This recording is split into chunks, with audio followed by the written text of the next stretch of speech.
Hello, welcome to Matters of Decorum. I'm Scott Corum. This is what matters to me. Welcome to the library. This is not a true green screen at the moment. I'm using some AI trickery with the help of NVIDIA's broadcast to give myself a more studious background. It's working so far. It requires a little special lighting. I might look a little warm and or orange at the moment. We'll see what we can do to fix that as we move along. But, it's going to be an iterative process. You might see little changes happening time to time, week to week.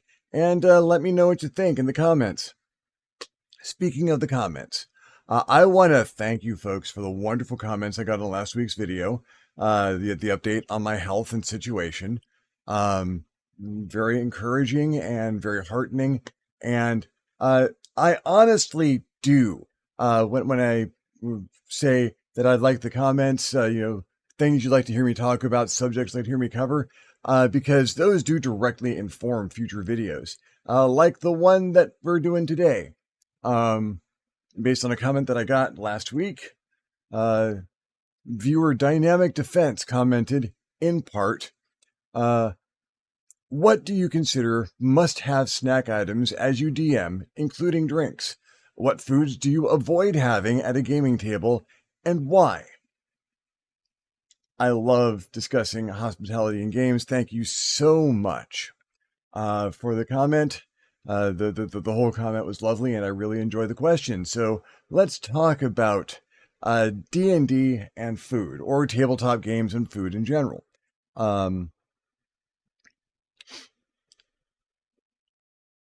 I love a beer and pretzels game. I love games that are simple and engaging, that you can get endorphins from, rolling dice, and not necessarily having to engage your full brain, but you can just hack and slash, which would be a beer and pretzels game by definition. But I do literally enjoy a game that I can play while I have a nice beer and perhaps some pretzels. There's a reason that the term came about, and crunchy, salty snacks go really well with games for some reason, as well as your table might not be an appropriate place to have a beer with your game, which is understandable. If you are not yet really watching your health, sodas are perfectly acceptable. In the summer, a nice lemonade. Baseline stuff. I'm going to pick up some sodas and chips on my way to the game. That was a common practice back in the days of gaming in person at Mike's Garage. David pick up me and Vic. We'd run their hit a 99-cent store on the way. I would go in and collect a sampling of fanciful chips and snacks and perhaps some really, really poor quality energy drinks, and set some of those on the table, have some of them myself, and they're there for everyone. I like the community that sharing snacks brings. And at a baseline, at a absolute, what are you going to do for the game? What do I consider acceptable and usually pretty good? Some salty, crunchy snacks, maybe some supplemental sweet things just to keep the balance there. Cookies, a little bit of candy, and your standard sugary drink. Perhaps an energy drink if you are feeling like you need a little extra boost through the game, or a soda. The classic combination from gamer lore of long past, Cheetos and Mountain Dew. They pair just fine together and make a good snack that'll carry you through to perhaps a meal. That's the baseline. That's what I consider good, standard, nothing wrong with it, run-of-the-mill gamer food. And I will travel a good distance for a game where someone is setting out chips, add a little dip to make it fancier. Love me some dip, a little French onion dip to go along with some sturdy chips for dipping. Salsa, guacamole, a little something to spice things up. Add some acid and creaminess to your crunchy, salty snacks. If you're feeling fancier, and you might well be, I have gamed with groups that run the spectrum of gamer snacks. I go to Mike's Garage, or then there's the chips. Chips, salty snacks. Someone will bring some candy to share. We'll have some sodas. There's a little market walking distance from Mike's Garage, and we just walk down there. You could stop at the pizza place, Valentino's. Really, really good pizza and fantastic sausage rolls for just a couple of bucks. Amazing. You could stop at Valentino's and get yourself a pie, or just keep on going to the little convenience store. Plenty of sodas, plenty of energy drinks, plenty of snacks, little rack of Hostess. Beautiful. Everything you need. Gaming at other places with other groups and other people. I have mentioned on this very channel in this platform how much I love my friend Candace's sense of hospitality. Candace is the founding member of the Layer Action, the person who put it all together, and she puts out a little bit of a spread. It is not a lot of food. Well, to me, it's a lot of food, but I don't eat a lot these days. But baked brie and puff pastry with jam. Some smoked salmon canapes. A little something baked, perhaps a s'mores pie. None of these things are difficult. Not all these things are terribly expensive, but they are kind of nice.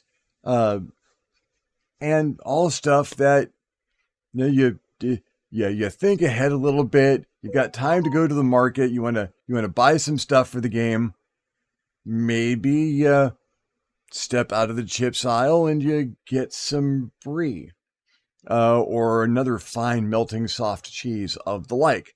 Brie is good because you can do a number of different things with it. Get yourself a brie. Open it up, take it out of the container. It's going to have that waxy coating on it, which is just fine to eat. Put it on a piece, put it in a baking dish with on top of a piece of crumpled parchment paper, or silicone paper, the stuff that they sell at the supermarket for you to put under stuff you're going to put in the oven. You crinkle it up so that the brie doesn't run every place, gives you a good foundation to put it. And you pop that in the oven for like 15 minutes, about 300, 350 degrees. It's going to get soft and gooey and unctuous and melty. I pull that out and drizzle it with some honey or a little maple syrup. Take that to the table with some crostini, some little pieces of toasted bread, or even some fine crackers, in the aisle next to the chips. And you've got something that looks fancy, sounds fancy. Oh, it's baked brie. That honey gives that sweet kick in all this delicious, tangy, cheesy unctuousness. And the crunchy bread or cracker gives you a series of textures. It is a delight. Candace would occasionally wrap a brie in puff pastry and bake it. And a little jam on the side. So very good. Not difficult.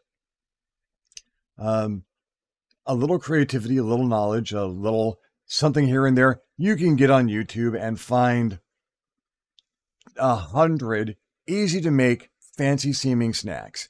Take you 15, 20 minutes to put together, and looks like you've got a fancy spread. If your game that evening, if your scenario involves the party going to some rich and high class affair where they're going to need to try and blend in to achieve some goal, Might be nice to have a baked brie on the table.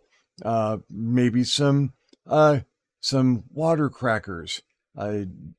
You can get any number of things to put on top of them to make them a little fancy. Some places are still carrying creme fraiche, which is sour cream with a little extra tang, and slightly pricier, but makes a really nice little dollop on top of a cracker. Seems fancy. If you find yourself some lumpfish caviar, perfectly good. Comes much cheaper than the standard traditional sturgeon caviar.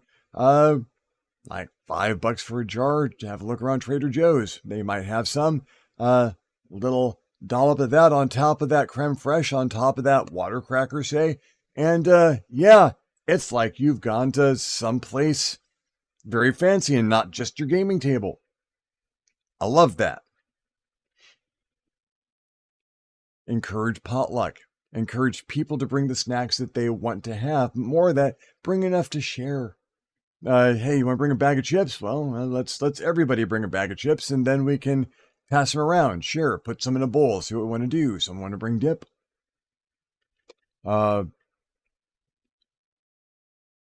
Water is an excellent drink at a game, no matter what.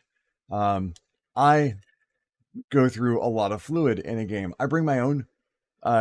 This is coffee. I have been very advantaged of people around me understanding I need a little extra fluid, bringing me water every so often. Helps if I've got my supply nailed down. Water's good.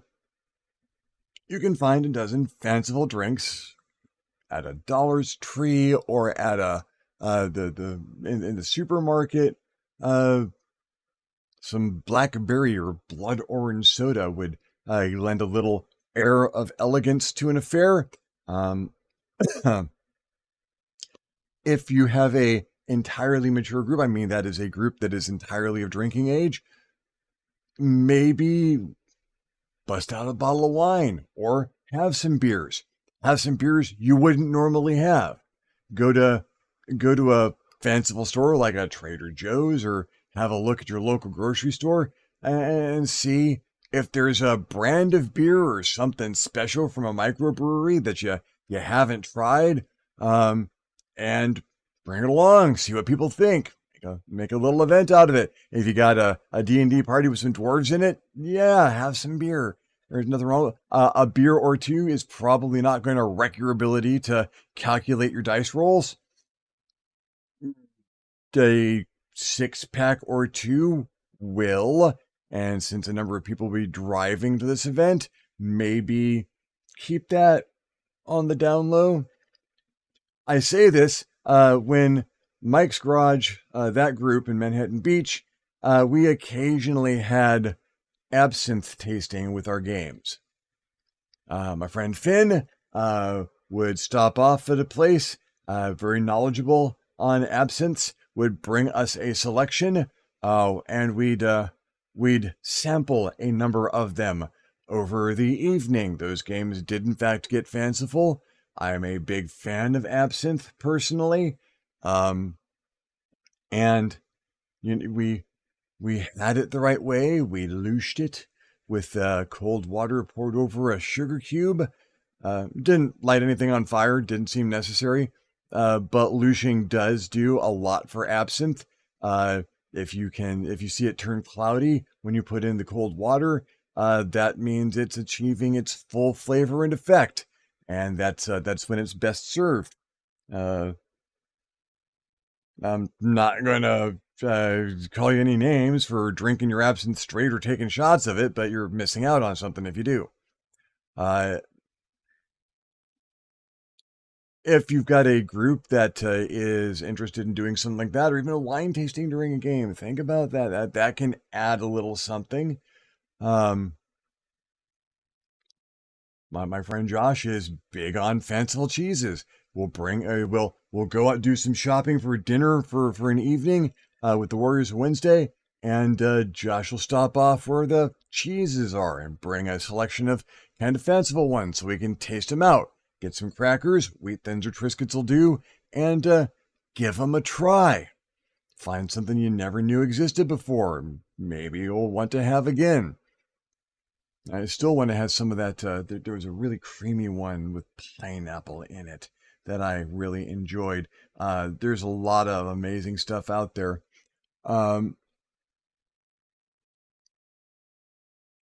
So yeah, I love so a must-have snack at a bare minimum. Have something salty and crunchy, maybe something sweet next to that so that you get balance. Have a drink, something that people can wash down because the salty crunchy is going to make them thirsty. And if that's a beer or if that is bottled water, maybe a selection. Maybe task a couple different people. You're bringing some to the game. Why don't you bring? Could you bring this? Sure. Well, I'll bring some of this and we'll split and share. Games are a wonderful place to break bread with your friends and share things and try new things. Live a little. That at a bare minimum. But the sky is the limit when it comes to your gaming snacks. And that's the snacks. If you are lucky, your group will also probably, you're getting together for 4 or 5 hours someday near or on the weekend or over a holiday perhaps. You're eating across a traditional mealtime. You know, probably lunch, maybe dinner, could be both if you're really into the game. What do you do about that? Again, I suggest potluck. You can always, and this answer will work no matter where you are and no matter what you're doing or what you're playing, you can always get a pizza. There is nothing wrong with the pizza. The hardest part of that is ordering a pizza that is not going to offend anyone at the table. The classic rule, no fish, no fungus, no survivors. Stay away from anchovies. Usually they're a very strong taste. They're a very divisive one. I like mushrooms on my pizza, but some people absolutely do not. I can get by without them. And I'm going to go on record here. I'm going to go on record with a controversial view. I do not do this often on the channel, but I will go on record this time. Pineapple belongs on pizza. Not on its own. Pineapple has an amazing sweet and tangy, even citrusy acid to it. It needs balance. Even with the cheese and the sauce on the pizza, the pineapple needs a little extra smokiness, saltiness, a little fat to balance it out and give you that combo flavor. Ham and pineapple, really good. Canadian bacon and pineapple, even better. Bacon and pineapple, yes. All 3 of those meats and pineapple, yeah, I'm not going to tell you what not to put on your pizza. Go for it. Personally, my favorite pizza, regardless of style,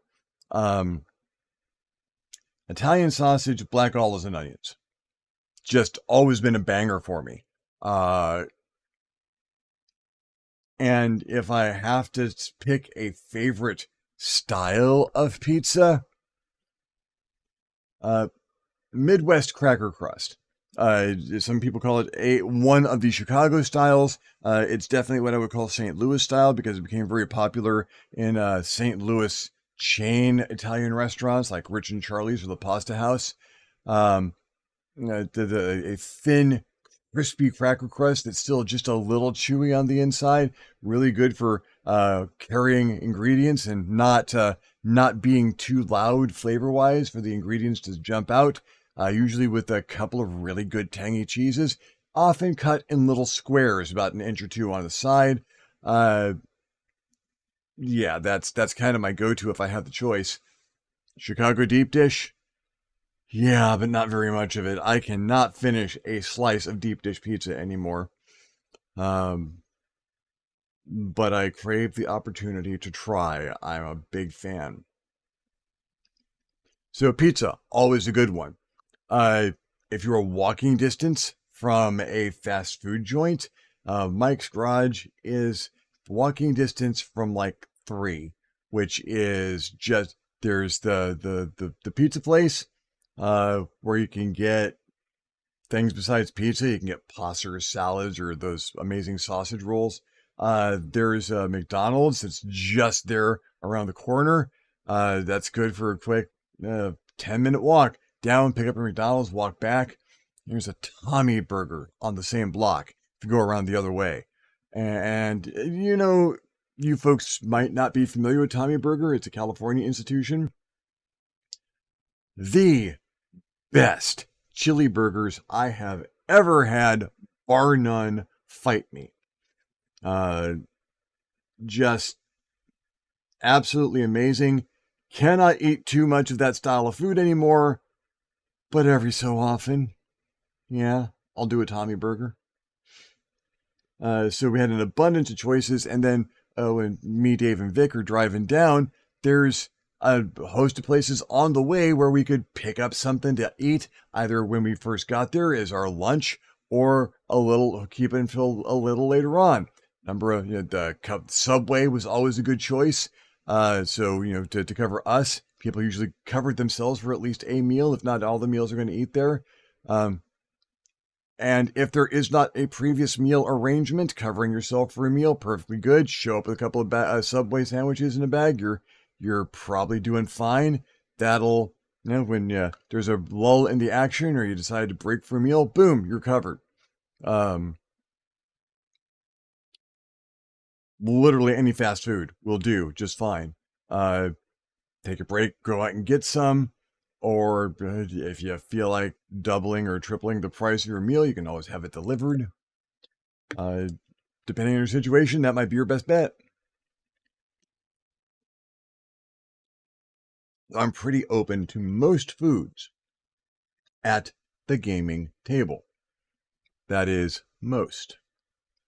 Because the other part of that question is, what foods do you avoid having at a gaming table and why? There are a lot of fancy foods I have no problems having at the gaming table.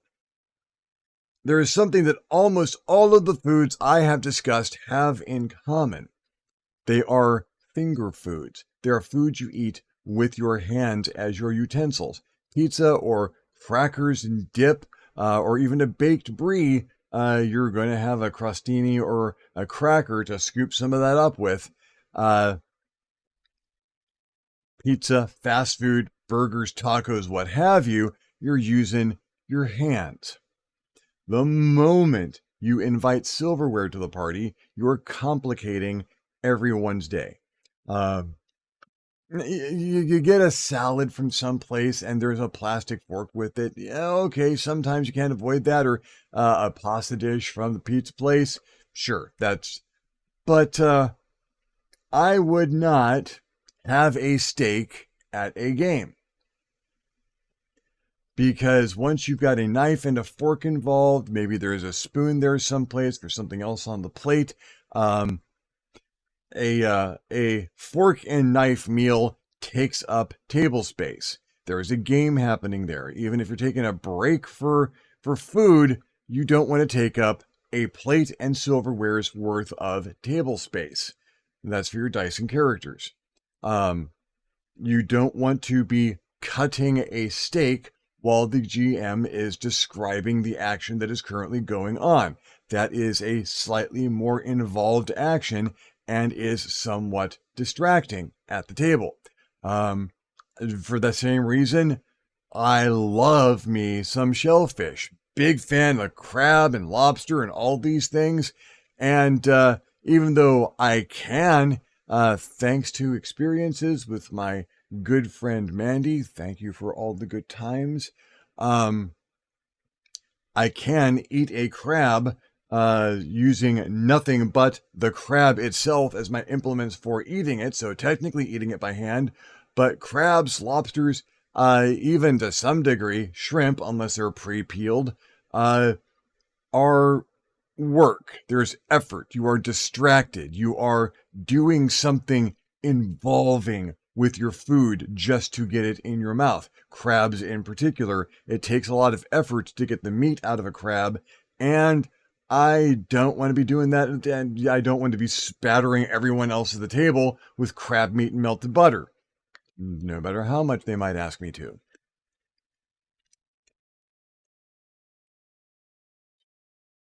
I would eat an ice cream sandwich at a game or a drumstick, but a bowl of ice cream needs a little extra attention. I might not go that far. Then there's a bowl that you need to deal with. And again, pizza or burgers or something comes wrapped in paper or in a box. You finish your food, you throw the accoutrement away, and you are ready to keep on going. You don't want to have to do dishes, and whoever is hosting the game certainly doesn't want to do dishes. So food that would require, I cannot eat a steak on a paper plate.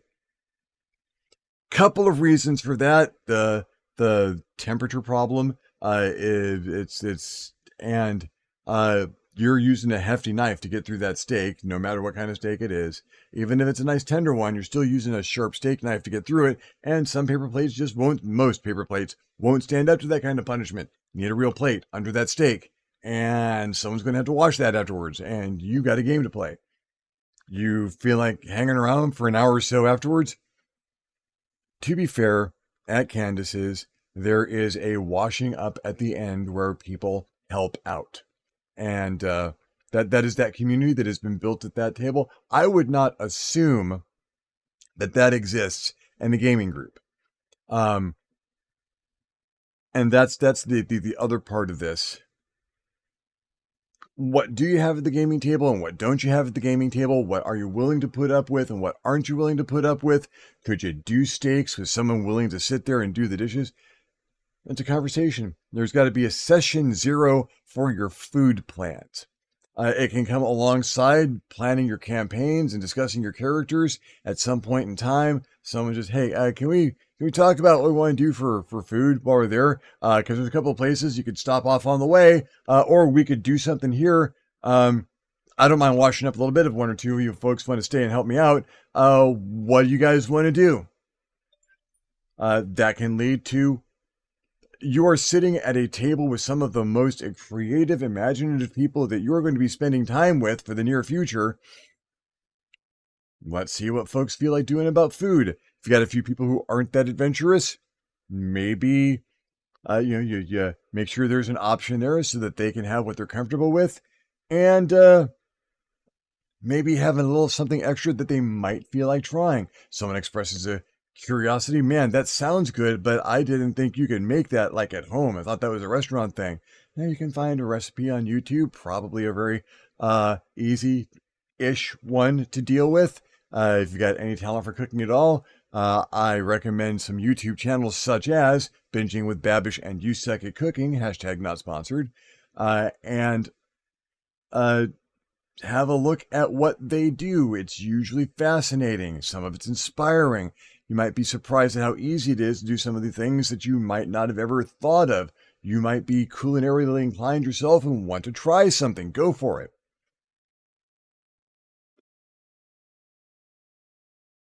But there's a secret. There's one thing, if I'm feeling up to it, if I'm feeling generous, if I'm feeling like I want to treat the people who are sitting at my table rolling dice with me, I will make something that has been considered evil by people that I have done this to. Anyone with a microwave and a few bucks can make Rice Krispie treats. 3 ingredients: Rice Krispies, marshmallows, and butter. You can use marshmallow fluff to cut yourself down a little effort, but you can just get a bag of Jet Puff marshmallows or the cheap equivalent of your choice. You melt the marshmallows in the microwave with the butter in there, mix that all up, pour in, put it in a big bowl with a whole bunch of Rice Krispies, mix it up. If it seems like it's a little dry, might need to add a few more marshmallows and some more butter. If it seems like it's a little wet, you might need to add some more Rice Krispies. When you've got what looks like a good mix, meaning every single Rice Krispie is sticky and stuck to all the Rice Krispies around it, you butter up your hands, butter up a dish, like a baking dish, and spread the Rice Krispies in that dish. Pat them down on the top with your buttered hands so that you get a flat surface. Put a little saran wrap over that. Set it aside for game time. Get at least 15 to 20 minutes. Hour would be better. Folks show up, bust out a good old dull butter knife, cut the serving of Rice Krispie treats into little squares, size of your choice, and it's that simple. And everyone there loves you until they eat their fifth one and tell you to take them away because they shouldn't eat another one. Challenge phase. Swap out your cereals or add a cereal to the mix. In that 3 or 4 cups of Rice Krispies, add a cup of Fruity Pebbles or Cocoa Pops or Cinnamon Toast Crunch for a little extra flavor profile in there. Lots of places that can go. Gives you a chance to experiment. But in my experience, the good old-fashioned bog standard 3-ingredient Rice Krispie treats, make sure you use salted butter with that, will give you your best results. Nice, simple, completely irresistible. And if I've got to have something sweet at my gaming table, and again, I feel like treating folks, absolutely. Rice Krispie treats 100% of the time. Well, thank you for following me along on this particular ramble. Thank you again to Dynamic Defense for your wonderful comment and your questions. I hope I've answered them to your satisfaction. I might have given you a little bit more information than you were looking for, but I like to provide added value. I've got my 3 gaming groups again. None of them... the layer action occasionally meets in person. We got some special events coming up, so there's going to be some amazing stuff there. For the most part, I'm sitting here in this office running games or playing games via Discord, very much the same way I'm talking to you, occasionally with a neat background. And my son Andrew is very good about seeing to it that I have my nutrition during these games. So I don't need to worry about it as much as I do, but it's good for me to readdress some of the things I love about eating at the common table and some of the things that make me think about it even more. Bonus information. If you've got an eating scene planned in your session, and I do love to make people hungry in my games, to run where they go to a nice dinner or they're being served by someone, and it's a meal that I can describe in some detail, and people start getting growly stomachs because I've made them hungry. That's a win. If you can have a little something there that's reminiscent of what you are describing, maybe a loaf of pub bread or something like that. Little extra verisimilitude to your game, and your hungry gamers will thank you. Especially if you've made them hungry first, and then you excuse yourself, step into the kitchen, come back with a piping hot loaf of bread with cheese and sausage baked into it. And yeah, I made this to see what it would be like. I thought you guys could appreciate it at this point. Ooh, serve that with a nice lager, and you've got a winner. Thank you again for following me along on this ramble. I'd better stop because I can talk about this literally all day. I'm Scott Quorum. This is what has mattered to me. I will see you next time on the next Matters of Decorum. And now over to Uncle Drac for the outro. If you enjoyed this video, give it a thumbs up. If you didn't enjoy this video, give it a thumbs down. Feedback is feedback. If there's any other topics you would like to hear Scott talk about, questions you'd like him to answer, subjects you'd like him to cover, please leave a comment down below. He will love getting your comment, and you will love leaving him one. If you haven't subscribed to this channel yet, why not? This channel is awesome. Go ahead and hit that subscribe button. If you do, you might also want to hit the little notification bell so you're alerted when these videos become available. If you would like to support this channel in a more substantial manner, we invite you to hit us up at the Patreon page, www.patreon.com/ScottCorum. consider donating. Absolutely anything helps and allows us to create better content more often. In the meantime, thank you very much for watching, and we'll see you next time.